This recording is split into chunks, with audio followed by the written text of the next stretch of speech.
এই বয়সে বা এই জেনারেশনে অনেক সেপারেশন বেশি হচ্ছে, তো আপনাদের ক্ষেত্রে আপনারা কোন জিনিসটা কাজে লাগতো বা কোন জিনিসটা আপনার কাছে মনে হয় যে সেপারেট হতে দেন? প্রশংসা করতে হবে। বোথ ওয়াইফের রান্নাটা ভালো না হলেও বলতে ভালো হয়েছে।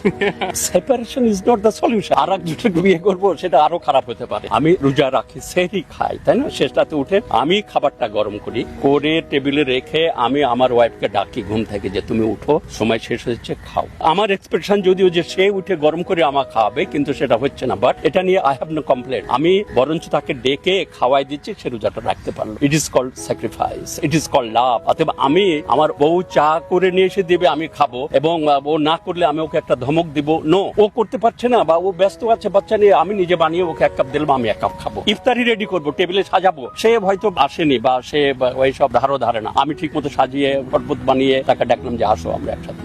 দুজন দুজনকে বুঝতে হবে এবং sacrifice, otherwise A conjugal life will not be happy. আমি 48, আর 2 বছর পরে আমাদের 50 বছর পূর্তি হবে ইনশাল্লাহ। আমার রিলিজিয়াস স্যার ছিলেন একজন, উনি অনেক উঁচু স্তরের লোক। উনাকে একদিন আমি কমপ্লেন করলাম যে স্যার আমার ওয়াইফ আমার কথা শুনে না, সে এইগুলা করে না, ওইগুলা করে না, আমাকে এইগুলা করে দিতে হয়। আসলেন উনি বুয়েটের প্রফেসর ছিলেন, হি ওয়াজ এ টিচার অফ ইউনিভার্সিটি, তো হি নোজ। আমাকে হেসে বললেন, আরে সব কামিয়ে নাও, সব কামিয়ে নাও, তুমি বউকে যে খাওয়াই দিচ্ছ এটা রিকছে, এটা তুমি অনেক সব পাবা, আল্লাহর কাছে এর পুরস্কার পাবে। এবং এটাকে বলা হয় আজডন আজিমা, মহাপুরুষ। আমি ইয়াং জেনারেশনে বলবো যে আমাদের টার্গেট কিন্তু জান্নাত।